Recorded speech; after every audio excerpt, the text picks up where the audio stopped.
Salut! Aujourd'hui, je vais vous montrer la recette de l'eau de riz de la manière dont les femmes Yao le font. Alors, avant de commencer, si tu n'es pas encore abonné sur cette chaîne-ci, abonne-toi tout de suite pour ne pas rater des vidéos intéressantes. Et aussi, n'oublie pas de laisser un commentaire et de like la vidéo.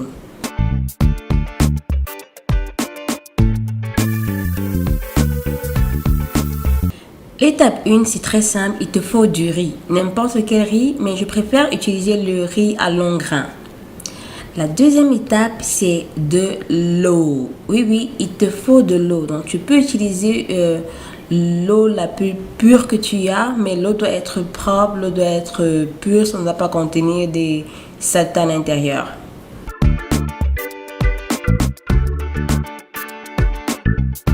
L'étape 3, il faut que tu rinces le riz. Rince juste pour voir, pour enlever les saletés si ton riz est sale.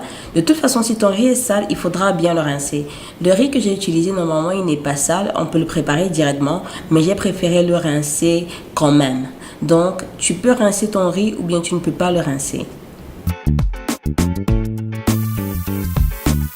Ici, il faut juste verser l'eau. Il faut verser la quantité d'eau que tu aimerais avoir pour ton shampoing.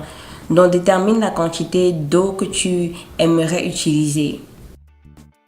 Alors, la clé de la recette ici, c'est qu'il faut frotter le riz.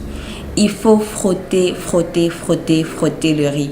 C'est-à-dire, il faut laver le riz. C'est exactement comme ça que ces femmes de Yao le font. Elles frottent le riz pendant longtemps.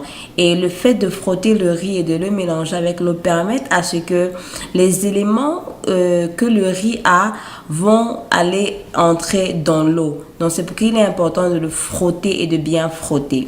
Après avoir frotté, tu laisses même reposer pendant 30 secondes ou 1 minute si tu veux avant de passer à la phase suivante. Alors ici, je vais vous dire ce qu'il ne faut pas faire parce que c'est ce qu'on montre beaucoup dans certaines vidéos. Il ne faut pas mettre de l'eau dans l'assiette et juste tourner comme ça, comme je suis en train de faire, tourner comme ça et après tu laisses. En faisant cela, tu n'enlèves pas vraiment tous les éléments importants que le riz a. L'autre méthode aussi, c'est qu'il ne faut pas mettre l'eau dans le riz et tu laisses reposer pendant 1 heure, pendant 2 heures, pendant toute une journée, pendant 3 jours. Il ne faut pas faire ça. Donc, c'est ce que je voulais préciser.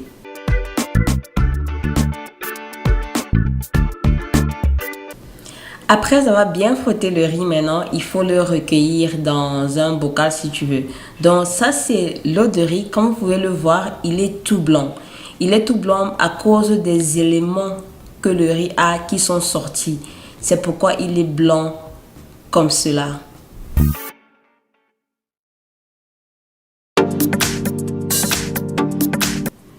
L'étape suivante, la plus importante, c'est que les femmes de Yao ajoutent les peaux. Elles ajoutent les peaux, soit la peau de l'orange, ou bien la peau de la mandarine, ou bien la peau du citron.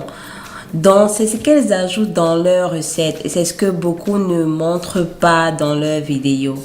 Et je pense qu'elles ajoutent ces peaux-là parce que justement, l'orange ou bien le citron ou bien la peau de mandarine ont des bénéfices de nettoyage. Ce sont des acides, donc ils ont des bénéfices pour nettoyer le cuir chevelu et les cheveux.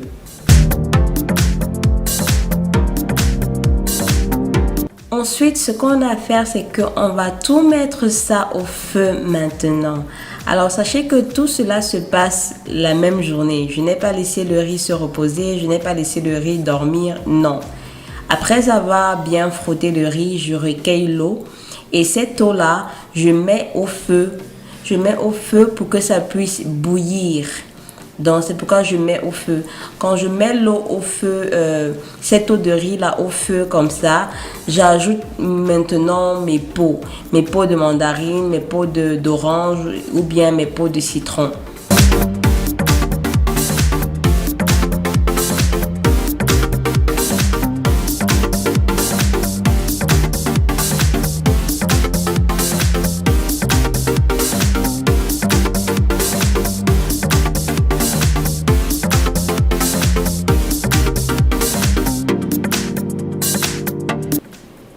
Donc, quand tout commence à bien bouillir, tu peux venir et tourner avec la cuillère pour bien mélanger encore.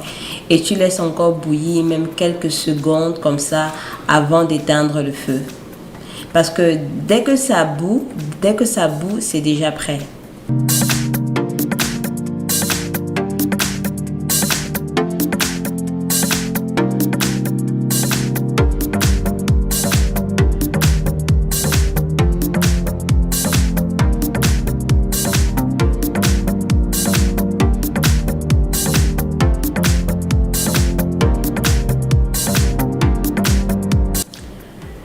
Alors ça c'est l'eau de riz, c'est presque prêt. Il y a plusieurs étapes, c'est presque prêt. Donc quand vous avez fini de bouillir, maintenant vous allez tout mettre ça dans un bocal. Là je mets juste ça dans ce bocal-ci pour vous montrer un peu la différence de avant qu'on ne bout et maintenant. Donc vous mettez aussi les peaux d'orange ou bien les peaux de mandarine ou bien les peaux de citron. Vous mettez tout ça dans un bocal et vous laissez reposer.